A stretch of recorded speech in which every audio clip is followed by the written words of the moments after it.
Halo semua, perkenalkan nama saya Elkana Elpianta dengan NIM F1D221053 dari program studi Teknik Geologi Universitas Jambi angkatan 2021. Pada video kali ini saya akan menjelaskan tentang paleontologi sampai filum moluska.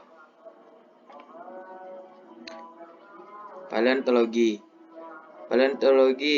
Sejarah ilmu paleontologi dimulai oleh Abbé Giraud Saulavi, warga negara Prancis pada tahun 1777. Setelah melakukan penelitian pada batu gamping, dari hasil penelitiannya tersebut kemudian membuat suatu prinsip mengenai paleontologi, yaitu jenis-jenis fosil berada sesuai dengan umur geologinya. Fosil pada formasi tidak sama dengan lapisan yang ada di atasnya.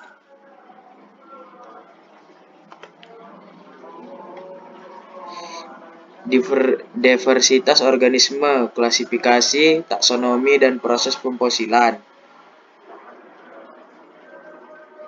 Kita akan membahas tentang proses pemfosilan. Yang pertama yaitu proses tak termineralisasi.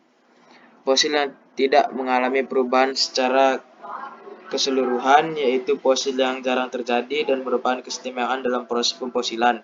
Misalnya mamut di Siberia yang terbekukan dalam endapan es tersier.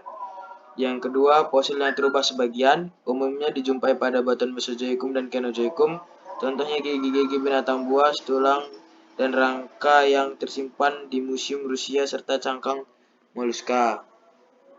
Yang kedua, fosil yang tak termineralisasi. Yang pertama yaitu replacement, merupakan penggantian total material penyusun rumah organisme oleh mineral-mineral asing. Contohnya adalah fosil cangkang organisme sirenoid yang berumur silur.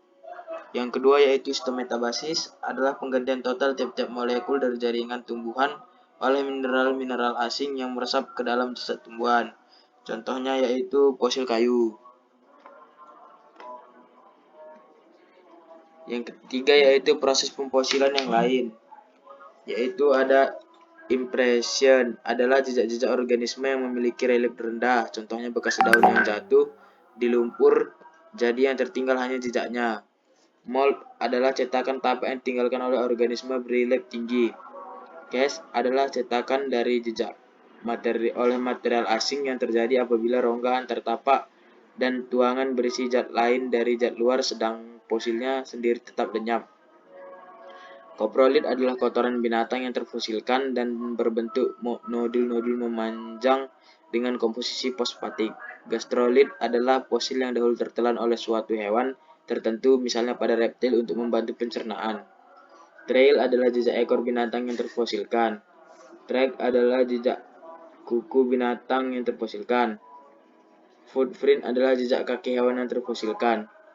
Burrow boring tube adalah lubang-lubang yang berbentuk seperti lubang bor atau pipa yang merupakan tempat tinggal atau hidup yang telah memfosil. Burrow adalah lubang yang dibuat oleh organisme untuk mencari mangsa atau makanan dan hidup. Boring adalah lubang yang digunakan untuk menyimpan makanan, sedangkan tube adalah lubang hasil aktivitas organisme yang berbentuk pipa atau tabung.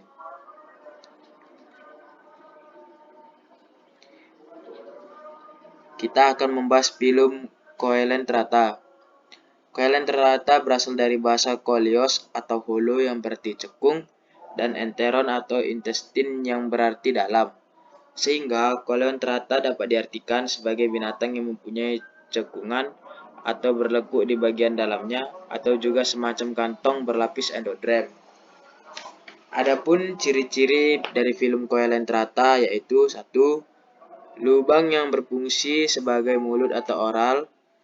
Yang kedua, semacam kantong atau coelenteron yang dilapisi oleh endoderm. 3. Jaringan urat daging, alat pengumpul makanan. Dan yang keempat, hidup secara soliter atau berkoloni. Pada filum Coelenterata terdapat 4 kelas filum, yaitu Hydrozoa, Scyphozoa, Stromatoporoidae, dan Anthozoa. Yang pertama kita akan membahas tentang filum hydrozoa. Hydrozoa umumnya berbentuk seperti lonceng atau bunga dengan mulut di tentakel sekitar mulutnya. Ukurannya tidak lebih 2-3 mm, hidup di lingkungan air asin dan tawar, membentuk koloni atau soliter. Hidup dari Kambrium sampai Resen. Fosilnya sangat jarang dijumpai karena kurang resisten.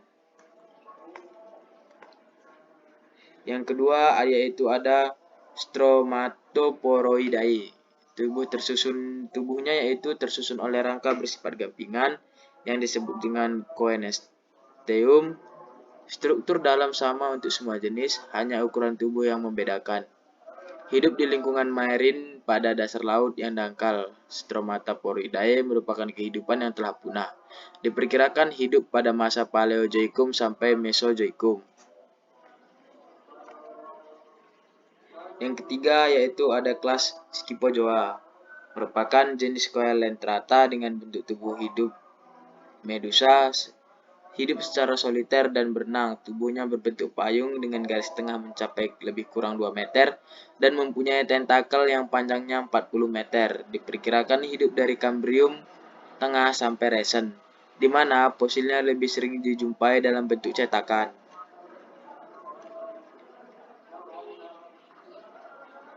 Yang keempat ada kelas Anthozoa.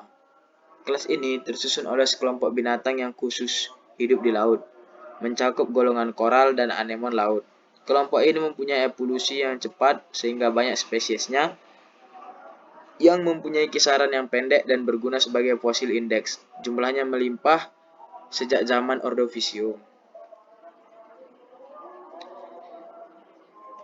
Selanjutnya kita akan membahas filum Brachiopoda. Brachiopoda merupakan salah satu fosil hewan yang sangat melimpah keberadaannya pada batuan yang berasal dari kurun Paleozoikum. Ciri-ciri umum yang dimiliki Brachiopoda yaitu 1. Mempunyai brachion yang berbeda. 2. Terdiri dari 2 kulit kerang atau bifale. 3. Bentos yang mempunyai cangkang tidak sama besar. Yang keempat, hidup di laut atau sebagian juga hidup di air payau. Tubuhnya tidak beruas, tersusun dari zat gampingan, chitin, dan simetri bilateral. Cangkangnya mempunyai selaput mantel. Hidup secara sesil pada dasar laut dengan menggunakan ganggang pedikel yang terletak pada posteriornya.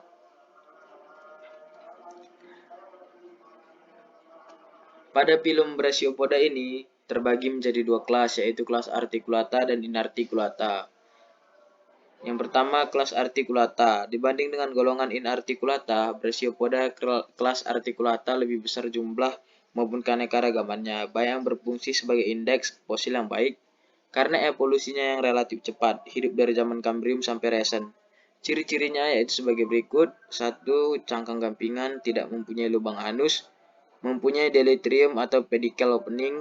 Yang keempat, mempunyai engsel, gigi, dan lubang gigi. Yang kelima, susunan otot sederhana, mempunyai brachian untuk menahan lobe hop. Kelas yang kedua yaitu Inarticulata. Inarticulata adalah salah satu fosil pada filum Brachiopoda yang hidup dari zaman Kambrium sampai Resen, atau 570 juta tahun lalu sampai sekarang. Ciri-cirinya yaitu cangkangnya cynophosphatic. Yang kedua, mempunyai lubang anus. Yang ketiga, tidak mempunyai deletrium. Yang keempat, mempunyai lubang gigi dan gigi. Yang kelima, susunan ototnya rumit atau kompleks. Selanjutnya kita akan membahas tentang filum Mollusca. Mollusca terbagi menjadi 3 kelas, yaitu Gastropoda, Pelecypoda, dan Cephalopoda. Yang pertama ini kita akan membahas Gastropoda. Berasal dari kata gastro yang berarti perut dan podos yang berarti kaki. Merupakan yang terbesar dari filum Mollusca. Spesies yang telah memfosil mencapai lebih dari 14.000 spesies, sedangkan spesies yang hidup pada masa kini jauh lebih besar lagi. Golongan ini mencakup golongan siput, baik yang membuat cangkang maupun tidak. Ciri-cirinya yaitu 1. Mempunyai kelas terbesar dari filum Mollusca, mempunyai cangkang terputar atau tidak, terbuat dari zat gampingan, dapat hidup di laut dan air payau, dan mempunyai penyebaran luas. Yang kedua yaitu ada Pelecypoda. berasal dari bahasa Yunani yaitu pelekis atau kapak dan kapak kecil, dan paurka yang berarti binatang berkaki mirip kapak disebut juga Limelibrasianata. Lamela atau Latin yang berarti daun atau lempeng kecil, dan Brasia atau Yunani yang berarti insang. Jadi artinya binatang berbentuk di mana kedua valveum dihubungkan dengan sistem ensel yang terdiri dari gigi, dan pada bagian dalam teks dilapisi oleh membran yang tipis. Ciri-cirinya yaitu satu, kedua kelopak dihubungkan oleh pita katup atau ligamen. Fosil tertentu ditemukan pada batuan Ordovisium, hidupnya di payau sampai laut atau dalam sampai dangkal. Kebanyakan kelompok licin dan ada galengan. Yang kelima, adanya hidup yang mengebor lubang kayu atau batuan lainnya. Yang pada kelas ketiga yaitu Cephalopoda. Cephalopoda berasal dari kata cephalon yang berarti kepala dan podos yang berarti kaki. Golongan ini mencakup golongan cumi-cumi, gurita, nautilus, dan ammonid yang merupakan golongan paling maju dan paling kompleks dari filum moluska. Ciri-ciri cephalopoda yaitu 1. Mempunyai tentakel, 2. Mempunyai cangkang indah, 3. 400 spesies masih hidup sampai sekarang, 4.